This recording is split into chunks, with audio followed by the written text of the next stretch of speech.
आप कुछ special diet आजकल कर रहे हैं, वो क्या स्पेशल डाइट कर रहे हैं और क्यों कर रहे हैं, इस हवाले से भी अगर कुछ ये राज की बात लाई। ये तो अंदरूनी सवाल आपने जो है ना वो ऐसा तो ना करें ना।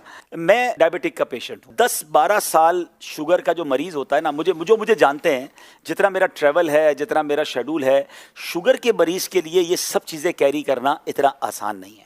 मगर मेरे साथ हुआ ये कि मैं पहले तो ठीक चलता रहा, मगर अब से 6 महीने यानी 1 साल पहले से मेरी शुगर ने इंक्रीज़ करना शुरू किया और मैं अल्हम्दुलिल्लाह उसको प्रॉपर्ली चेक करता रहा और 6 महीने पहले मेरी शुगर जो है वो काफ़ी ज़्यादा हो गई। अब मैं कंफ्यूज था कि मैं मीठा नहीं खा रहा हूँ और बहुत कम खा रहा हूँ और मैं अपनी डाइट को कंट्रोल भी कर रहा हूँ, मैं ज़्यादा भी नहीं खा रहा, लेकिन मैं अपनी शुगर को पकड़ नहीं पा रहा था और वो कंटिन्यू बढ़ती जा रही थी। फिर मेरी नज़र से एक फार्मूला गुजरा और वो फार्मूला है GPS। अब इसके ये फार्मूला क्या है, तमाम खास तौर पे शुगर के जो पेशेंट्स हैं और जिसको शुगर नहीं है वो भी ज़रा गौर से सुन लें, जिनका वज़न ज़्यादा है, जो ब्लड प्रेशर की मरीज़ हैं या कोलेस्ट्रॉल के मरीज़ हैं। मैं सिर्फ अपना तजर्बा शेयर कर रहा हूँ, आप ये तमाम बातें अपने डॉक्टर के मशवरे से अमल कीजिएगा। मैंने अल्हम्दुलिल्लाह तमाम चीज़ों पर न सिर्फ पाकिस्तान के बल्कि बैरून मुल्क के डॉक्टर से भी मशवरे करके इस पर अमल किया और आज मैं आपको नतीजा बताने जा रहा हूँ। तो मेरी शुगर जो थी, चले बता देता हूँ, मेरी शुगर 9.9 तक पहुँच गई, बढ़ते बढ़ते 9.9 तक पहुँच गई, जो कि HB1C जो होती है 3 महीने की शुगर, और ये ग्रेजुअली बढ़ती गई, 7 से करते करते 8 पहुँची, 9 पहुँची और 9। मैंने कहा ये क्या हो रहा है, क्यों नहीं रुक रही शुगर, दवाइयाँ चेंज करके देख ली। तो फिर वो GPS फार्मूला मेरी नज़र से गुजरा कि शुगर सिर्फ मीठा खाने से नहीं होती है, ये 3 चीज़ें हैं, G for grains, P for potato, S for sugar. ये 3 चीज़ें अगर आप छोड़ दें तो आप बगैर दवाई के शुगर पे काबू पा सकते हैं। मैं ऐसे कई लोगों को जानता हूं कि जो पहले 2 दवाइयाँ खाते थे, फिर उनकी शुगर 2-5 साल बाद दवाइयों ने असर ख़त्म किया, वो 4 टैबलेट पे पहुंचते हैं, फिर दवाइयों असर ख़त्म करती है, वो इंसुलिन पर पहुंचते हैं और एक वक्त आता है कि उनकी 25-30 साल पुरानी शुगर के बाद इंसुलिन भी काम नहीं करती है और फिर बेचारे आज़ा कटते हमने लोगों के देखे।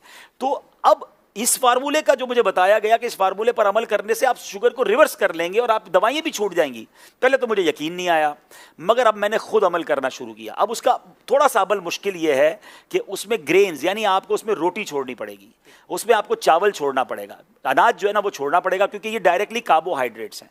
मुझे पता चला कि एक रोटी 4 चीनी जितना अंदर जाके काम कर रही है, वो चीनी नहीं है उसमें, लेकिन वो अंदर जाके कार्बोहाइड्रेट्स उतने बना रही है। अगर आपने 2 या 3 रोटियां खा ली हैं तो आपने 12-15 चम्मच शुगर खा ली समझ लें, और तो शुगर कहां से कम होगी। तो अब रोटी को छोड़ना था। अच्छा, रोटी मेरे लिए इतना मसला नहीं था, हम मेमनों के लिए चावल बड़ा मसला है, हम चावल बहुत खाते हैं, तो चावल छोड़ना था, रोटी छोड़नी थी, पोटैटो खैर वैसे भी इतना ज़्यादा मरगूब नहीं था, और शुगर वाली तमाम चीज़ें, बेकरी की तमाम आइटम्स। राशिद भाई, अल्लाह की रहमत से मैंने ये करते हुए मुझे 4 महीने हो गए। आज 4 महीने बाद अल्हम्दुलिल्लाह मैं आपको बताऊं, मैंने ईद के यानी एक दिन पहले 2 दिन पहले टेस्ट करवाया है, मेरी शुगर 7.8 हो गई है, 9.9 से 7.8 हो गई है। और मज़े की बात यह कि पिछले 2 महीनों से मैंने दवाई खाना भी छोड़ दी है, ये मैंने दवाई के बगैर रिकवर किया। अगर मैं दवाई खा रहा होता तो ये 6.5 हो चुकी होती, लेकिन मैं क्यों अपने अंदर केमिकल डालूं। मैं डॉक्टर से मुसलसल मशवरा करता रहा, तो डॉक्टर साहब ने कहा आप चेक करते रहे और कम हो रही है तो अब आधी आधी करते रहे दवाएं। तो अब मैं इस पोजीशन में हूं कि मैं पूरे दिन में अल्हम्दुलिल्लाह दवाई नहीं खाता हूं। फिर उसके बाद मुझे फ़ायदा ये हुआ, मेरा कोलेस्ट्रॉल था 220, 2 महीने पहले की बात कर रहा हूं, और आज कल की रिपोर्ट के मुताबिक 146 हो चुका है, विदाउट एनी मेडिसिन, सिर्फ मैंने डाइट से इसको कंट्रोल किया है।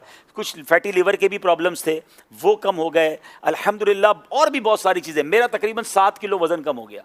मैं वज़न कम करने की बहुत टाइम से कोशिश कर रहा था, मैंने कोई ज़्यादा कोशिश नहीं की, मैं खा प्रॉपर रहा हूँ, पेट भर के खा रहा हूँ, ऐसा नहीं मैंने खाना कम किया है, मैंने सिर्फ इन 3 चीज़ों से अपने आप को पीछे किया है अल्हम्दुलिल्लाह। अच्छा, फिर मज़े की बात यह है कि सिर्फ मेरे साथ नहीं हुआ, जब मैंने 2 महीने में रिजल्ट देखना शुरू किया, मैंने आसपास के दोस्तों को बताना शुरू किया। मैं नाम नहीं ले सकता, हमारे अरकान शूरा भी हैं, हमारे बड़े बड़े जिम्मेदारान भी हैं। आप यकीन करें, अगले 1-2 महीनों में जो उनकी मुझे कॉलें आई हैं, जो शुगर के पेशेंट थे, वो कहते हैं हमारी शुगर नॉर्मल हो गई है, लोगों की इंसुलिन छूटना शुरू हो गई है, वो इंसुलिन से दवाई पर आना शुरू हो गए हैं। अब मैं आपको ये सारी बातें बताने के बाद अच्छी नीयत के साथ अपना शेड्यूल बताता हूं, क्योंकि कुछ लोग जब मैं ये बताता हूं ना तो वो कहते हैं यार रोटी और चावल के बगैर जिंदा कैसे रहेंगे। ठीक है ना, मैं 4 महीने से जिंदा हूं और मैं पहले से अच्छी लाइफ गुजार रहा हूं, बहुत फ्रेश फील करता हूं।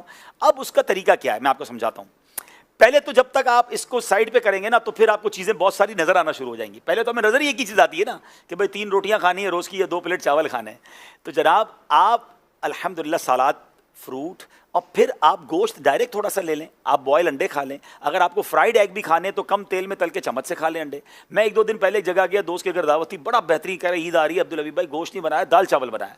अच्छा, अब मैं पहले क्या करता था, जब शुरू में मैंने डाइट शुरू की तो मैं लोगों को बताता था मैं रोटी चावल नहीं खाता, तो फिर लोग क्या करते थे बेचारे, वो बारबेक्यू मंगवा रहे हैं, महंगे महंगे खाने मंगा रहे हैं। मैंने कहा ये तो गलत हो रहा है, तो अब मैंने बताना छोड़ दिया है।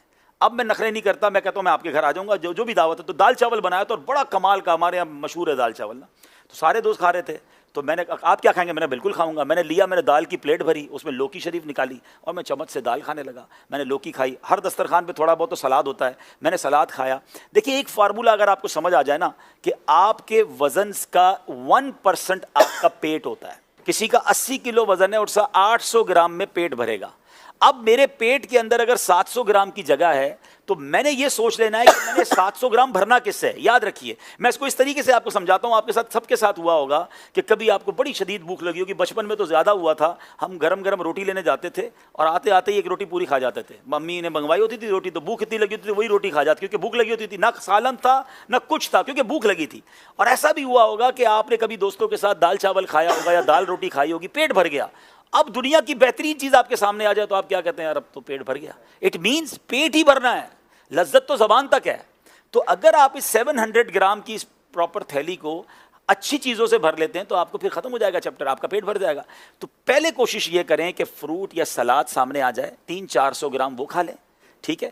अब उसके बाद जो खाना खा लें। तो अब आप 400 ग्राम वो खाएंगे जो अगर मिसाल के तौर पे सेहत के लिए अच्छा भी नहीं है, तो वो आधा तो आपने अच्छा खा लिया। यानी बहुत सारी चीज़ों को अगर आप आज सेहत के मामला जो डॉक्टर्स बता रहे हैं उसको अगर आप सुन्नत से कनेक्ट करें तो बहुत चीज़ें आपकी बेहतर हो जाएंगी। आप ये कर कर रोज़ चेक भी करें। मुझे किसी ने कहा मोटिवेशन कैसे मिलती है आपको, मैंने कहा मुझे रोज़ रात को तोहफा मिलता है।